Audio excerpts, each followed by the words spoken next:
Bonjour, aujourd'hui nous allons poursuivre la lecture du livre « Je n'ai pas dit mon dernier mot » de Anne-Fanette Castagnet avec le chapitre 15 « Renaissance ». Cela fait maintenant 2 ans que je suis en thérapie. Au début, j'agissais comme un robot. J'allais voir le psy parce qu'on me disait d'y aller. Ça ne m'apportait pas grand-chose. J'ai été gênée de parler à un inconnu. En plus, ce psy travaillait avec Lionel. Enfin, ils se connaissaient. Je n'étais pas vraiment à l'aise. Puis j'ai commencé à me livrer, timidement. Ce ne fut pas facile. À la fin, j'ai fini par comprendre ce qu'il m'était arrivé. J'ai mis des mots sur mes mots. J'ai appris à m'aimer, à me respecter, à me protéger. En fait, ce fut une renaissance. J'ai appris à me connaître, tout simplement. Maintenant, je connais mieux mes limites, mes besoins vitaux. Je sais ce qui peut me détruire, mes faiblesses, mes forces. Je sais même sur qui je peux compter. Les âmes belles sont rares devant la souffrance. Les soi-disant amis s'enfuient. Pire, ils vous enfoncent. La trahison, les cancans, les non-dits, et j'en passe. Et puis il y a des gens qui sortent de nulle part, qui vous tendent la main parce qu'ils sont passés eux-mêmes par là, parce qu'ils savent combien le chemin est difficile et combien il est courageux de se battre contre ces pulsions, ces angoisses, ce démon intérieur qui vous dévore pour décider de vivre. Il est tellement plus facile de se laisser couler. Alors, on se crée un nouvel univers affectif, une autre famille, oh, pas immense certes, mais solide et fidèle, et on apprend à compter l'amitié sur les doigts d'une seule main. À 20 ans, je voulais conquérir le monde. À 30, je prie simplement pour ne pas trop souffrir, pour être suffisamment forte dans les moments où la vie me l'imposera, car c'est elle qui décide. Elle impose des combats, des difficultés de toutes sortes. C'est à moi de les gagner, de les surmonter avec courage et optimisme. Conquérir le monde, être adulé, admiré, tout ça n'était que foutaise. Cela ne m'a jamais vraiment intéressée, même à 20 ans. À travers ces rêves gigantesques et inaccessibles, je voulais juste que l'on m'aime, que l'on m'écoute, que l'on me voie. Le manque d'amour maternel fait des ravages dans le cœur d'une enfant, et cette souffrance ajoutée à d'autres finit par nous rattraper à l'âge adulte et à nous détruire. À 20 ans, j'étais instable, je ne me connaissais pas. J'avais déjà souffert, mais j'avais mis un gros pansement sur ma plaie. Et fièrement, la blessure encore ouverte, j'avais continué à vivre et à me battre. J'étais tel un soldat de plomb, enfin, je le croyais. En chemin, j'ai connu l'angoisse, la peur de perdre son enfant, le désarroi, l'impuissance face à la maladie et à la mort. J'ai tellement voulu être solide que je m'y suis cassée tout entière. Alors, à 27 ans, j'ai voulu mourir parce que je n'avais plus de force, parce que finalement, je n'étais pas en plomb. Aujourd'hui, je sais au moins une chose, c'est qu'il faut prendre le temps de se soigner avant de se remettre en route. Sinon, la douleur devient de plus en plus insupportable et on tombe, puis on crève. Depuis 2 ans, je me soigne, je ne fais que ça. J'essaie de mieux me comprendre, m'accepter, j'apprends à m'aimer. Parfois, je me dis que si j'avais été mieux construite et mieux comprise dans mon enfance, si ma mère avait été plus affectueuse, un peu plus encourageante et surtout beaucoup moins autoritaire, exigeante, je serais plus forte. À présent, la prochaine étape dans mon cheminement intérieur, c'est d'abord de ne rien oublier, d'avoir plus confiance en moi, de manière à pouvoir envisager l'avenir sereinement et ainsi, et aussi, j'aimerais de tout mon cœur arriver à pardonner à ma maman, car elle m'a vraiment fait souffrir.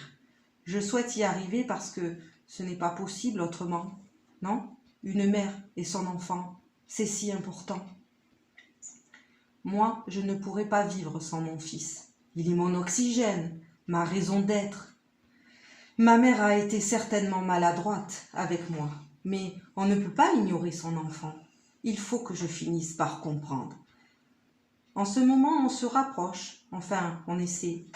Je crois qu'on le veut toutes les deux, mais c'est très difficile. Des années d'incompréhension, d'espoir en désespoir, ça ne s'efface pas comme ça. Je me méfie. À chaque fois qu'on se voit, il y a comme une espèce de trouille qui s'installe en moi. elle me fait encore peur. Dans chacune de ses paroles, dans chacune des paroles qu'elle prononce, j'attends la réplique qui va m'achever, la sentence, le mot qui va me faire douter de moi, ce petit rien qui me déséquilibre et qui fait que tout s'effondre. J'ai tellement mis de temps à me reconstruire. Tout cela est encore trop douloureux. Alors, je la fuis, du moins le temps de me soigner. Je me protège. Et un jour, lorsque je serai guérie, j'espère qu'on pourra. Oui, je me protège. Et un jour, lorsque je serai guérie, j'espère que tout pourra se réaliser. Lionel n'y croit pas. Il dit qu'elle ne changera jamais, que tout ce qui l'intéresse est Axel. Je ne lui demande pas de changer, mais juste de m'aimer comme je suis, ni plus ni moins. 10 octobre 2000. Je regarde Axel dormir. Il a 6 ans, il est si beau, et je me mets à penser. Pour moi, oui, pour moi, être maman, c'est être capable de répondre aux besoins de son enfant dans n'importe quelle situation. C'est aimer au-delà de tout. C'est affronter, combattre, lutter et par-dessus tout, protéger cette vie, cet enfant qui devient plus important que nous-mêmes et que notre propre vie. Sa vie devient la nôtre, ses envies, ses besoins, on les ressent et on essaie de les satisfaire parce qu'on l'aime, parce qu'on est là pour le guider le mieux possible. C'est pourquoi, avant d'avoir un enfant, il faut bien réfléchir car la route est longue et souvent périlleuse. Et lorsqu'on est maman, il faut être capable de l'affronter pour deux. Et ce n'est pas toujours facile dans la société actuelle. On se rend compte facilement, après quelques épreuves, qu'on ne peut compter que sur soi-même. L'indifférence, l'individualisme, l'égoïsme et la pauvreté humaine face à la douleur d'autrui serait-il la marque du XXIe siècle ? Les hommes sont en train de devenir des machines à travailler, à n'être que rentables, à gagner, coûte que coûte, de plus en plus. On est capable d'aller sur la Lune et bientôt sur Mars, de construire des super satellites pour être en communication constante avec tous les pays en même temps et avec Internet. On parle à des gens que l'on ne connaît même pas. Tout cela avance à une vitesse folle. La science progresse très vite et on devient performant dans tant de domaines. Mais la solidarité, l'amitié, je veux dire la vraie, celle qui dure, la chaleur, l'écoute, la douceur, la tolérance, la compréhension ont disparu, engloutis pas à pas, au fil des siècles, certainement. C'est triste de se dire que l'on en est arrivé là.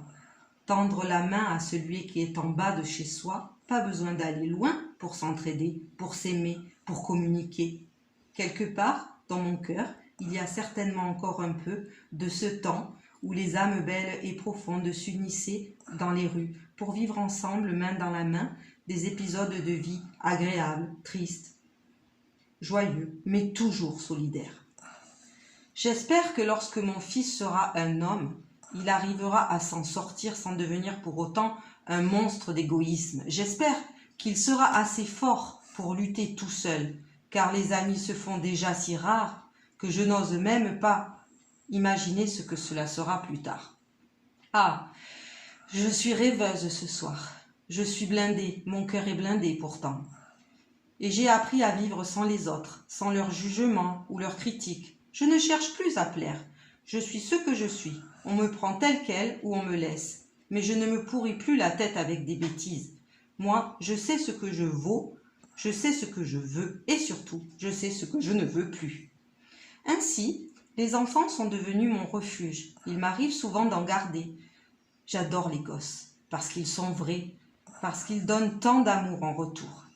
Si je savais peindre ou dessiner, j'imaginerais une femme énorme, avec des yeux rieurs et chaleureux, avec de longs cheveux roux et ondulés, et surtout avec un cœur immense à la place de son cœur, et deux bras de chaque côté pour entourer de tout son amour une multitude de bambins qui se blottiraient contre elle dans une immense tendresse.